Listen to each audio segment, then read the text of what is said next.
International rating agency Fitch says San Francisco's housing prices have risen so much they're no longer financially sustainable. And they say Bay Area prices are reaching so-called bubble territory.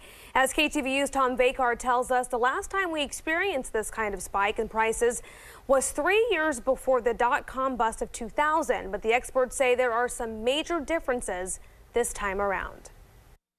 Fitch Ratings says Bay Area housing prices are now 62% higher than their recession low. But, says Fitch, since 2005, Bay Area incomes have increased only 44%. This price versus income spread, says Fitch, is what's making Bay Area affordability unsustainable. Mia Simon, a realtor with data-driven Redfin.com, says what's really happening is that prices are no longer soaring. Steady appreciation kind of in the single digits. So again, not the feverish appreciation that we were seeing, but absolutely not kind of a bubble bursting or prices going down year over year. Kathy Shatter's a longtime Marin County Pacific Union realtor. The prices are going to level off.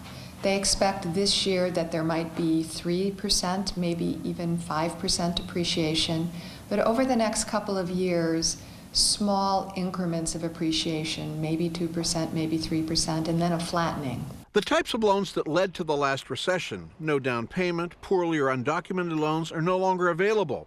Buyers must now have some of their own money in the property. Interest rates remain very low. The interest rates have really helped the market and the affordability. Banks now face huge restrictions against making irresponsible loans or buying ultra-risky mortgage-backed securities. Bay Area job growth is very strong, double that of the rest of the nation. We have less space to build here and more building restrictions limiting the supply. And if you're worried about tech companies, even in the dot-com crash of 2000, housing prices stayed strong. And never forget, this remains one of the most desirable places to live on Earth. Tom Vakar, KTVU Fox 2 News. All right, today in the 4x4, we're joined by Ralph McLaughlin, chief economist for Trulia. Thanks for coming in, Ralph. Give me a sense right now of the market, because in my neighborhood, I feel like 'tis the season that we'd start seeing for sale signs and people going to grab, but I haven't seen that yet. So I don't know if there's this sense of caution or the for sale signs are there for like a half a day and then the homes are being sold. Where are we at? Well, it's a little of both. We're coming out of the traditional down season, right? Real estate is cyclical, tends to be quite calm in December and January. Right. We are going to head into the peak season, coming up in the next few months. That said, a fellow coworker of mine tried to buy a house in San Jose. The day it was listed, it sold, and it sold for 11% over asking price. Just recently? Just recently, Wow. just yesterday, actually.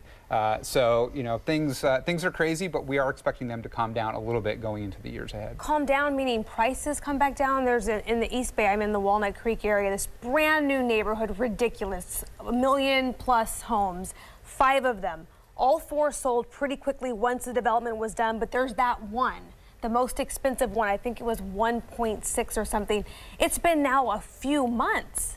So I'm wondering, it just depends on the area. Like, no one wants to buy this beautiful, brand new, very expensive home. Yeah, it does. We've done some research at Trulia about this. And the thing is, more expensive homes actually take longer to sell, even in hot markets, just because Even in the Bay Area. Even in the Bay People Area. have the money. And you're talking about like $3 to $5 million range? Like, yeah, anything in about the top 25% takes a little bit longer to sell. Kiba mentioned earlier home prices in the city, do you think that they've risen to a level that's really unsupportable by Bay Area income, and therefore that's why there's all this chatter, this talk about the bubble you had mentioned that maybe we're headed back into?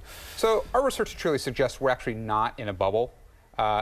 Or headed toward, we think we're headed actually towards a plateau. And the difference between a bubble and a plateau is a bubble bursts, a plateau doesn't. Got it. So we're getting close to a possible peak, but we're not expecting prices to crash like they did in 2005 and 2006. Because of the tighter restrictions that went into place? Exactly. Tighter restrictions on lending.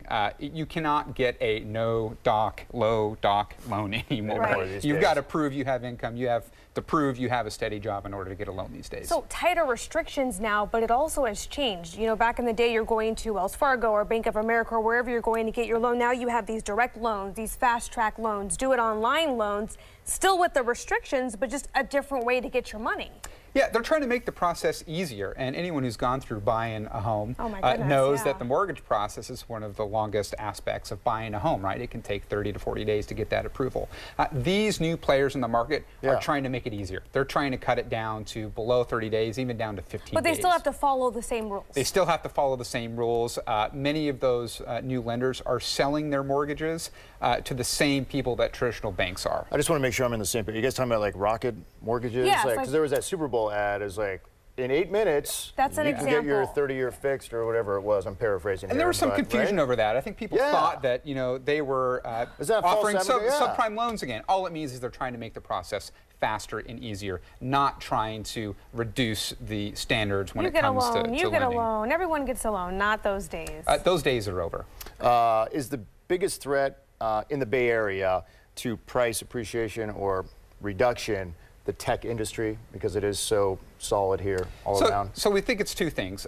First, certainly a lot of demand is driven by tech. So if the tech sector goes through another correction like we did in 2000, we may see prices to start to moderate. The second is affordability. You know, prices can only go up so high before people just can't afford to buy homes anymore. So we think if we do see, you know, some slowdown in the coming years, maybe a combination of affordability and a slowdown in the tech sector. Ralph, if you had your crystal ball, what do you expect from the rest of 2016, just this next few months? So we're expecting prices to moderate. Okay, moderate.